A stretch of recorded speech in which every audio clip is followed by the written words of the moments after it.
Di ruang tunggu rumah sakit ini, waktu bukan sekadar angka, ia adalah vonis. Satu persatu pasien tak mampu menunggu hingga namanya dipanggil. Mereka pulang dalam kantong jenazah, dicatat sebagai alami, ditutup dengan stempel resmi. Tapi, polisi mencium bau ganjil dari laporan medis yang terlalu rapi, terlalu cepat, terlalu senyap, dan satu nama dokter terus muncul di setiap berkas kematian. Bukan sebagai penyelamat melainkan titik awal kecurigaan. Ruang tunggu itu selalu penuh. Bahkan sebelum matahari benar-benar naik, kursi plastik berwarna biru berjajar rapat. Sebagian sudah retak, sebagian lain berdecit saat diduduki. Di sudut ruangan, kipas angin berputar pelan, hanya cukup menggerakkan udara yang pengap. Bau cairan pembersih bercampur keringat manusia, aroma khas rumah sakit yang tak pernah berubah. Istri buruh harian itu duduk sambil memeluk map coklat berisi hasil pemeriksaan. Tangannya menggenggam nomor antrean yang sudah sedikit kusut. Di sampingnya, anak bungsunya tertidur dengan kepala bersandar di bahu, kelelahan sejak subuh. Mereka datang lebih awal, seperti anjuran petugas, agar mendapat giliran lebih cepat. Namun di tempat ini, cepat dan lambat seringkali tak punya perbedaan. Suaminya terbaring di ruang perawatan sejak 2 hari lalu. Badannya lemah, napasnya pendek-pendek, tapi masih sempat tersenyum saat ditinggal pagi tadi. "Tunggu ya," katanya pelan. Seperti biasa, kalimat sederhana yang tak pernah terasa penting sampai hari itu. Nama-nama pasien dipanggil lewat pengeras suara dengan nada datar. Tidak ada urgensi, tidak ada penekanan, hanya suara perempuan yang terdengar lelah, mengulang pola yang sama setiap hari. Satu nama berdiri, satu keluarga masuk, yang lain tetap duduk dan menunggu. Petugas medis lalu lalang, tanpa banyak bicara. Senyum mereka tipis, seperlunya. Waktu di rumah sakit berjalan dengan ritmenya sendiri, tak peduli siapa yang sedang cemas atau berharap, semua tampak normal. Terlalu normal, menjelang siang, seorang perawat menghampiri keluarga itu. "Wahanya, tenang." Langkahnya terlatih. Ia mengucapkan kalimat yang sudah sering ia ucapkan pada banyak keluarga lain. Singkat, jelas, tanpa emosi berlebih. Kondisi pasien menurun. Tindakan sudah dilakukan sesuai prosedur. Tubuhnya tidak merespons. Tidak ada tangisan histeris. Tidak ada teriakan. Istri itu hanya mengangguk pelan, seperti menerima hasil undian, yang sudah lama ia duga tak akan berpihak. Anak sulungnya menggenggam ujung kursi, menunduk, mencoba memahami kata-kata orang dewasa yang terasa terlalu besar untuk usianya. Beberapa jam kemudian, seorang petugas administrasi meminta tanda tangan. Kertas-kertas disodorkan, dijelaskan singkat. Penyebab kematian tercetak rapi di lembar terakhir. "Alami," kata petugas itu, sambil menunjuk kolom yang harus ditandatangani. Tidak ada ruang untuk bertanya lebih jauh. Dan memang tidak ada. Yang bertanya jenazah dipulangkan sore itu juga. Di ruang tunggu yang sama, keluarga lain datang dan pergi. Kursi plastik kembali terisi. Nomor antrean kembali dibagikan. Tidak ada yang berubah. Bagi keluarga buruh itu, hari tersebut hanyalah lanjutan dari hidup yang keras. Kehilangan dianggap bagian dari takdir. Rumah sakit hanyalah tempat persinggahan terakhir, bukan tempat untuk menuntut kejelasan. Mereka pulang dengan duka yang sunyi, percaya bahwa sistem telah bekerja sebagaimana mestinya. Tak ada yang menyadari. Di balik ketenangan ruang tunggu itu, catatan-catatan kecil mulai tersimpan, bukan oleh keluarga korban, melainkan oleh sistem itu sendiri. Dan suatu hari nanti, catatan itu akan dibaca ulang bukan sebagai rutinitas, melainkan sebagai pertanyaan. Namun, hari itu, semua masih terlihat biasa, terlalu biasa untuk dicurigai. 3 hari setelah pemakaman, ruang arsip rumah sakit kembali sunyi. Rak besi berjejer rapi, map-map pasien disusun berdasarkan tanggal dan nomor rekam medis. Di ruangan inilah hampir semua cerita berakhir bukan dengan tangisan, tapi dengan stempel dan tanda tangan. Maya, pengawas internal rumah sakit, membuka satu map lalu menutupnya kembali. Ia tidak mencari sesuatu yang spesifik. Tugasnya sederhana, audit rutin bulanan, memeriksa kelengkapan berkas kematian pasien BPJS, memastikan prosedur administratif berjalan sesuai aturan. Pekerjaan yang selama ini terasa mekanis dan nyaris membosankan. Namun hari itu, ada sesuatu yang membuatnya berhenti lebih lama. Ia membuka kembali map milik buruh harian yang meninggal beberapa hari lalu. Waktu tindakan tercatat jam 2:15. Waktu penurunan kondisi ditulis 02,4. Waktu kematian 03,0. Semuanya berjarak rapi, seperti disusun dengan penggaris. Tidak salah, tidak janggal, hanya terlalu sempurna. Maya mengambil map lain. Pasien berbeda, usia berbeda, ruangan berbeda, namun pola waktunya hampir sama. Selisih menitnya mirip. Redaksi catatan medisnya seragam. Bahkan gaya tulisan tangan di beberapa lembar terlihat nyaris identik, seolah ditulis dalam suasana yang sama. Ia menghela napas pelan. Bisa jadi ini kebetulan, atau bisa juga karena dokter dan perawat mengikuti format yang sama. Di rumah sakit besar, standar memang segalanya. Tapi pengalaman bertahan-tahan membuat Maya tahu, manusia jarang banner-banner seragam. Ia menandai beberapa berkas dengan sticky note kecil. Tidak mencolok, tidak resmi. Hanya catatan pribadi. Di luar ruangan, aktivitas rumah sakit tetap berjalan. Pasien datang. Petugas tertawa kecil di lorong. Suara troli bergeser di lantai. Melania. Maya membuka kembali catatan itu di rumah. Ia mencocokkan tanggal, jam jaga, dan nama tenaga medis yang bertugas. Beberapa nama muncul lebih sering dari yang lain. Salah satunya seorang dokter senior yang dikenal cekatan dan jarang bermasalah. Terlalu sering, tapi belum cukup untuk disebut bukti. Keesokan harinya, Maya menghubungi seorang kenalan lama di kepolisian. Bukan laporan, bukan pengaduan, hanya permintaan bantuan membaca data. Cuma mau pastikan ini wajar, katanya singkat. Seorang penyidik datang tanpa seragam, tanpa rombongan. Mereka duduk di ruang kecil, memeriksa fotokopi berkas. Tidak ada pembicaraan tentang kejahatan. Tidak ada kata pembunuhan. Yang ada hanya perbandingan angka, waktu, dan tanda tangan. Kalah. 1 atau 2 berkas masih masuk akal, ujar penyidik itu pelan. Tapi kalau polanya begini, biasanya kami diminta lihat lebih dekat. Maya mengangguk. Ia tidak ingin melompat terlalu jauh. Rumah sakit bukan tempat tuduhan sembrono. Satu kesalahan bisa menghancurkan reputasi banyak orang. Namun nalurinya mengatakan kerapian ini menyembunyikan sesuatu. Mereka sepakat untuk melanjutkan pencocokan secara informal, tanpa surat, tanpa laporan resmi. Hanya data yang berbicara perlahan. Di luar ruang arsip, kehidupan terus berjalan. Keluarga pasien kembali duduk di ruang tunggu, memegang nomor antrean baru. Tidak ada yang tahu bahwa di balik map rapi itu, sebuah pertanyaan kecil mulai tumbuh. Belum tajam, belum berbahaya. Namun kerapian yang berlebihan, di tempat yang penuh ketidakpastian, jarang datang tanpa alasan. Penyelidikan tidak dimulai dari ruang autopsi, melainkan dari meja kerja yang dipenuhi kertas. Maya dan penyidik itu duduk berhadapan, masing-masing dengan tumpukan data yang semakin tebal. Tidak ada foto, tidak ada adegan dramatis, hanya kolom dan nama-nama yang dicetak hitam di atas putih. Mereka mulai mengelompokkan berkas berdasarkan satu hal sederhana. Jalur layanan, BPJS satu demi satu, nama pasien yang meninggal dicoret, dipindahkan, lalu ditandai. Hasilnya tidak langsung mencolok, tapi cukup membuat ruangan terasa lebih sunyi dari biasanya. Hampir semuanya berasal dari kelompok yang sama. Buruh, pedagang kecil, sopir, pekerja informal. Mereka datang dengan kartu BPJS, antre sejak pagi, dan menunggu dengan sabar. Tidak ada pasien umum, tidak ada pasien dengan asuransi swasta.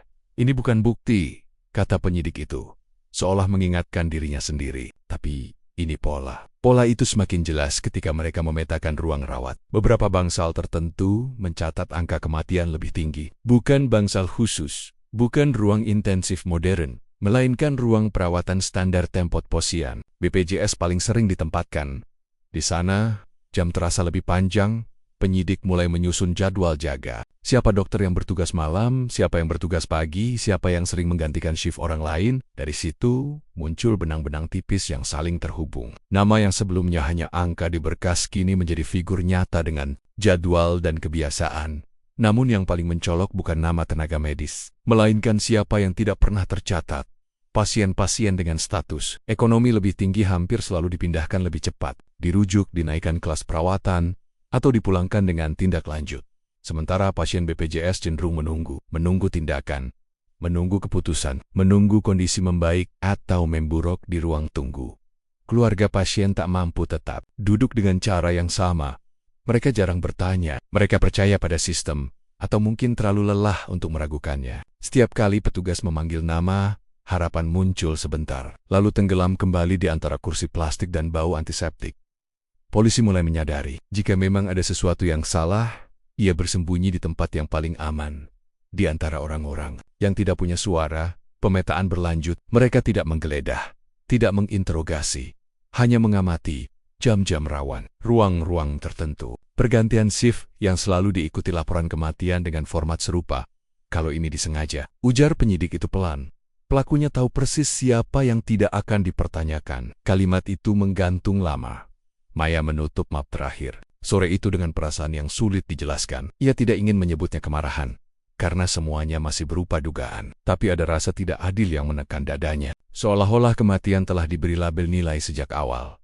Di luar rumah sakit, kehidupan kota terus bergerak. Angkot berhenti, pedagang berteriak, buruh pulang dengan tubuh lelah. Tidak ada yang tahu bahwa di balik tembok rumah sakit itu, kematian sedang dihitung bukan sebagai tragedi, tapi sebagai data. Dan data itu perlahan menunjukkan satu hal yang tak bisa diabaikan di tempat ini. Menjadi miskin bukan hanya soal hidup yang berat, tetapi juga soal seberapa lama seseorang dibiarkan bertahan. Nama itu pertama kali terasa biasa saja, tercetak rapi di sudut kanan berkas, berdampingan dengan jam jaga dan paraf. Dokter yang sama seperti banyak dokter lain di rumah sakit ini. Namun setelah belasan map dibuka, nama itu tidak lagi terasa. Kebetulan, ia muncul lagi. Dan lagi, Maya berhenti menghitung setelah map ke-14. Bukan karena lelah, tapi karena mulai merasa tidak nyaman. Nama dokter itu tercatat hampir di setiap laporan kematian pasien BPJS dalam rentang 3 bulan. Terakhir tidak selalu sebagai dokter utama. Kadang hanya sebagai dokter jaga. Kadang sebagai penanggung jawab akhir. Selalu rapi. Dokter itu dikenal luas di rumah sakit. Senior, berpengalaman, tidak banyak bicara, tapi pekerjaannya cepat dan jarang dikeluhkan. Ia sering dipuji manajemen karena bersedia mengambil shift tambahan ketika tenaga lain menolak. Pasien mengenalnya sebagai dokter yang tegas tapi peduli. Justru itulah yang membuat kecurigaan terasa ganjil. Penyidik memandangi papan kecil berisi foto-foto dan catatan jadwal. Ia tidak menempelkan foto dokter itu di tengah, seperti dalam cerita kriminal yang sering dibayangkan orang. Ia hanya menuliskan namanya di sudut dilingkari tipis. Kalau kita salah, katanya pelan, kita bisa menghancurkan orang yang benar-benar bekerja. Itulah dilema pertama yang nyata. Data berbicara jelas, tapi reputasi berbicara lebih keras. Dokter ini bukan sosok sembarangan. Ia sering tampil di kegiatan sosial rumah sakit, menjadi narasumber seminar kesehatan, bahkan beberapa kali muncul di media lokal. Polisi mulai melakukan pengamatan jarak jauh. Tidak ada pemanggilan, tidak ada interogasi, hanya mencatat kebiasaan, jam datang, jam pulang, cara berbicara dengan perawat. Respons terhadap pasien BPJS dan pasien umum tidak ada. Yang menkolog dokter itu bekerja seperti biasa, memeriksa pasien dengan efisien, memberi instruksi singkat, lalu berpindah ke ruangan lain. Tidak ada amarah, tidak ada kegelisahan. Ia terlihat tenang, seolah tidak pernah membawa pekerjaan pulang ke rumah. Namun ketenangan itu justru membuat data semakin keras berbunyi. Setiap kali ia bertugas malam, laporan kematian meningkat tipis. Tidak drastis, tidak mencurigakan bagi mata awam, tapi konsisten. Terlalu konsisten untuk diabaikan. Maya sempat meragukan dirinya sendiri. Kembali kemungkinan lain. Apakah dokter ini memang sering ditempatkan di bangsal? Dengan pasien paling berat, apakah ia selalu dipanggil ketika kondisi sudah terlambat? Pertanyaan-pertanyaan itu dicatat, bukan ditepis. Penyidik menahan diri. Ia tahu, langkah terlalu cepat akan memicu pertahanan institusi. Rumah sakit tidak akan diam jika salah satu aset terbaiknya disentuh tanpa dasar kuat. Dan untuk saat ini, mereka baru punya satu hal, pengulangan nama. Sore itu, penyidik berdiri sejenak di ujung lorong. Ia melihat dokter itu berjalan pergi. Jas putihnya dilepas, digantung rapi. Tidak ada kesan terburu-buru. Tidak ada wajah bersalah. Orang yang paling berbahaya, gumamnya pelan. Bukan yang terlihat gelisah, tapi yang paling tampak normal. Namun ia belum berani menyebut dokter itu sebagai pelaku. Belum. Untuk sekarang, ia hanyalah satu titik di antara banyak titik yang terlalu sering muncul, tapi belum cukup besar untuk ditarik ke tengah. Perubahan suasana rumah sakit tidak terjadi sekaligus. Ia datang pelan. Seperti udara yang tiba-tiba terasa lebih berat. Tidak ada pengumuman resmi, tidak ada larangan tertulis. Namun sejak penyelidikan berjalan lebih intens, beberapa pintu yang sebelumnya terbuka mulai tertutup dengan alasan yang rapi. Maya merasakannya. Pertama kali saat mengajukan permintaan berkas lanjutan. Petugas arsip yang biasanya sigap, kini meminta surat resmi, formulir tambahan, persetujuan atasan, semua disampaikan dengan nada sopan, tapi jelas memperlambat langkah prosedur baru. Kata mereka singkat. Di sisi lain, polisi mulai kehilangan ritme. Data yang sebelumnya bisa diakses dalam hitungan jam kini membutuhkan hari. Jadwal tenaga medis yang diminta sering datang tidak lengkap. Ada halaman yang tertinggal, ada kolom yang dikaburkan dengan alasan privasi. Tidak ada yang menolak secara terang-terangan. Justru itu yang membuat segalanya sulit. Manajemen rumah sakit mulai aktif mengadakan rapat. Topiknya selalu sama. menjaga stabilitas layanan dan kepercayaan publik. Kata penyelidikan tidak pernah disebut, tapi bayangannya hadir di setiap kalimat. Beberapa kepala ruangan diminta mengingatkan staf agar berhati-hati berbicara dengan pihak luar. Pesan itu sampai. Seorang perawat yang sebelumnya bersedia berbagi cerita tiba-tiba berubah sikap. Saat ditemui kembali, ia hanya tersenyum kaku dan berkata tidak ingat detail apapun. Matanya lebih sering menunduk, tangannya gelisah memegang ID card. "Aku cuma mau kerja," katanya pelan. "Aku nggak mau masalah." Polisi memahami ketakutan. Itu, rumah sakit bukan sekadar tempat kerja, tapi sumber hidup bagi banyak orang. Satu kesalahan bicara bisa berarti mutasi, tekanan, atau kehilangan pekerjaan. Dalam sistem besar, kebenaran seringkali menjadi beban pribadi. Tekanan tidak hanya datang dari dalam. Pihak eksternal mulai muncul dengan bahasa yang lebih halus. Telepon masuk ke kantor kepolisian, membicarakan pentingnya menjaga nama baik institusi kesehatan. Ada saran agar penyelidikan tidak diperluas tanpa dasar kuat. Ada pengingat bahwa rumah sakit ini melayani ribuan pasien setiap hari. Jangan sampai publik panik, kata seseorang di ujung telepon. Penyidik menutup panggilan itu dengan perasaan campur aduk. Ia paham logika mereka. Namun, ia juga paham. Terlalu cepat menutup kasus berarti membiarkan sesuatu yang salah terus berjalan. Maya sendiri mulai merasakan jarak dari rekan-rekannya. Beberapa menghindar, beberapa berhenti mengajaknya makan siang. Bukan karena permusuhan, melainkan karena ketakutan tertular masalah. Ia tidak disalahkan, tapi juga tidak lagi dianggap netral. Suatu sore, penyidik dipanggil untuk bertemu perwakilan manajemen. Pertemuan berlangsung singkat dan formal. Tidak ada permintaan langsung, hanya kalimat-kalimat yang berputar di sekitar satu pesan. "Kasus ini sensitif dan sebaiknya tidak dibesar-besarkan. Kami percaya tidak ada pelanggaran serius," ujar mereka. "Mungkin ini hanya kebetulan statistik." Penyidik mengangguk, mencatat, lalu pamit. Ia tahu, mulai titik ini, setiap langkah akan diawasi. Setiap pertanyaan akan diperhitungkan dampaknya di luar gedung. Ambulans datang dan pergi seperti biasa. Pasien baru berdatangan.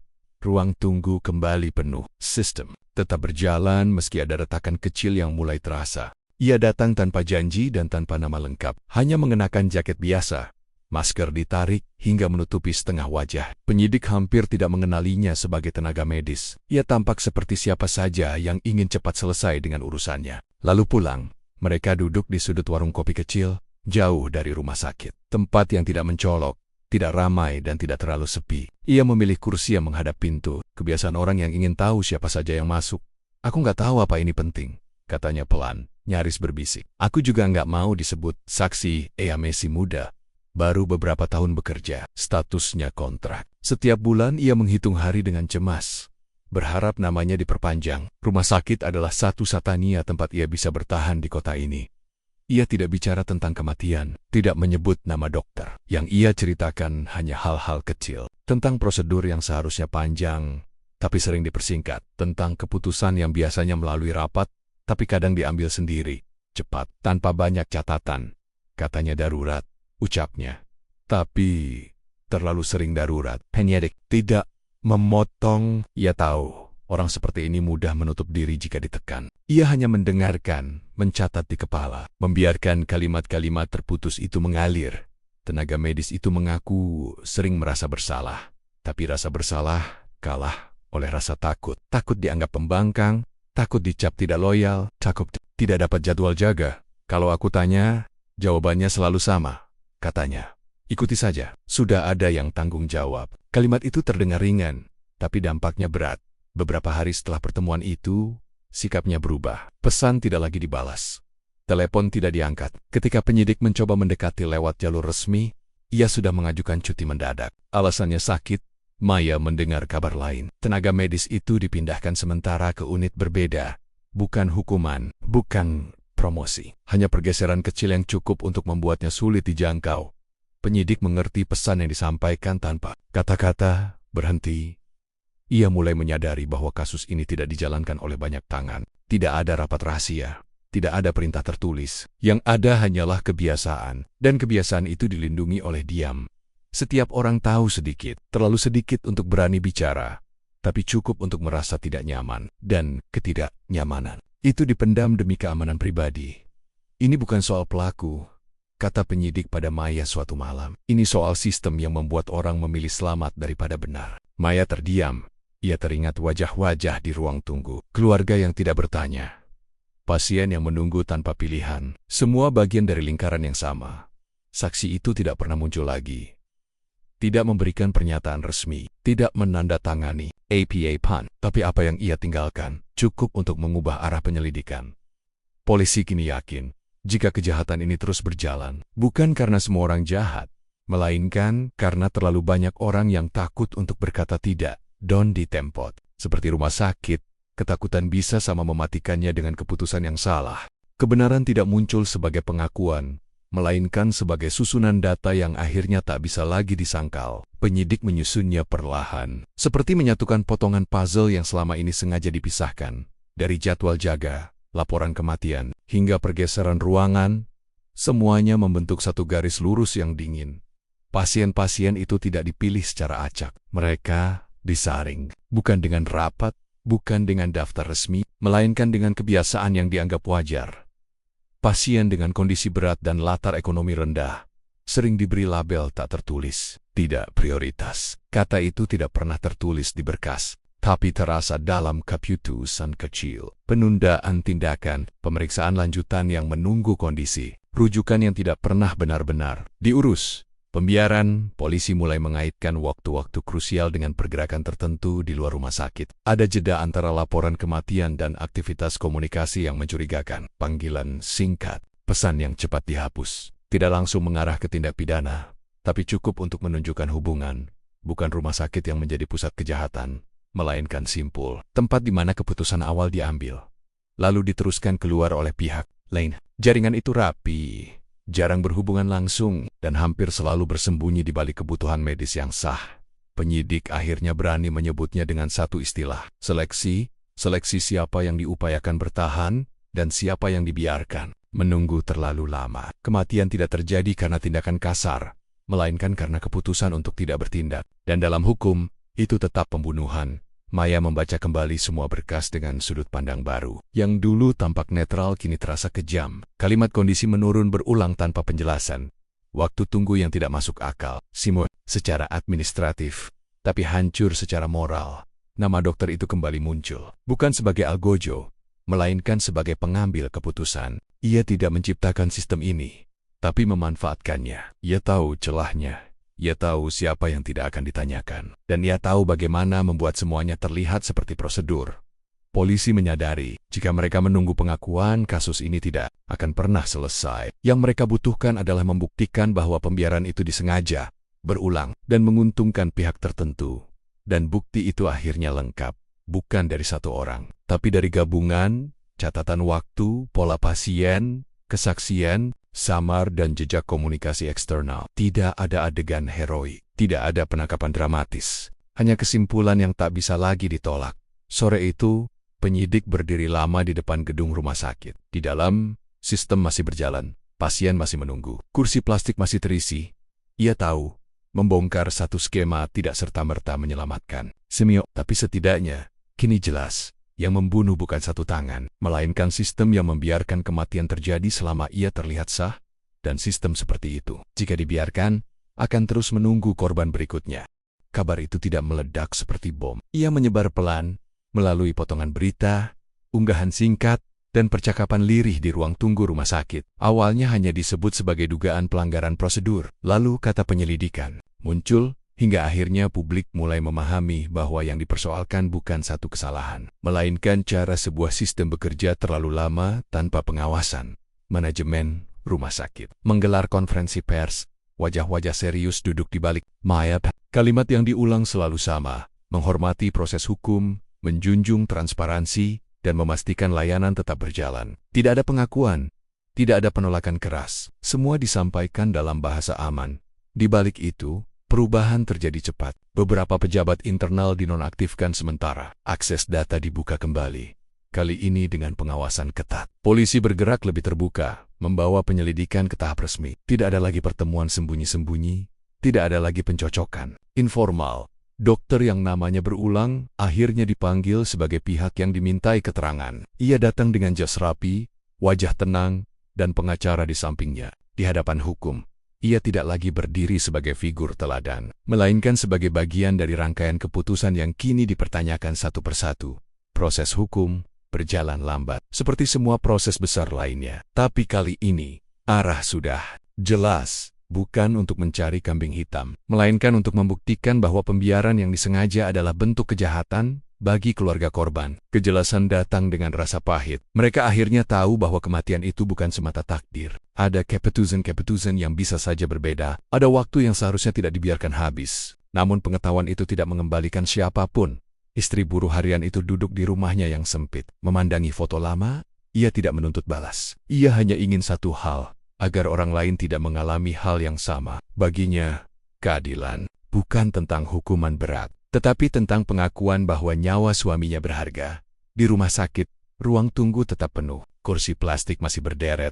Pasien masih menunggu. Namun kini, ada tatapan yang berbeda. Ada pertanyaan kecil yang dulu tidak pernah muncul. Ada keluarga yang mulai berani bertanya. Meski dengan suara pelan, penyidik menutup berkas terakhir. Dengan perasaan yang tidak sepenuhnya lega, ia tahu, satu kasus tidak akan merombak seluruh sistem. Tapi setidaknya, satu kebiasaan telah diganggu, satu pola telah disorot ke cahaya. Maya kembali ke ruang arsip. Rak besi masih sama. Map-map masih rapi. Tapi kini ia tahu, kerapian tidak selalu berarti kebenaran. Kadang, justru disitulah kejahatan paling aman bersembunyi. Cerita ini tidak berakhir dengan kemenangan besar. Tidak ada tepuk tangan. Yang ada hanya kesadaran bersama bahwa bahaya terbesar bukan selalu yang terlihat kejam dan brutal. Bahaya terbesar adalah yang memakai seragam resmi, berbicara dengan bahasa prosedur, dan berjalan lama tanpa pernah dipertanyakan. Dan selama sistem dipercaya, tanpa diawasi, ruang tunggu akan selalu penuh, bukan hanya oleh pasien, tetapi oleh kemungkinan tragedi berikutnya. Di balik tembok rumah sakit, kita selalu percaya ada tangan yang menyelamatkan, tapi cerita ini mengingatkan kita bahwa kejahatan paling berbahaya tidak selalu datang dengan kekerasan, melainkan dengan prosedur yang terlihat sah. Saat sistem berjalan tanpa diawasi, pembiaran bisa berubah menjadi vonis, dan diam bisa ikut membunuh. Ruang tunggu itu masih ada, kursinya masih penuh. Pertanyaannya, apakah kita akan terus menunggu atau mulai berani bertanya? Terima kasih sudah menyimak. Jaga empati, jaga akal sehat, dan jangan lupa kebenaran sering tersembunyi di tempat yang paling kita percaya.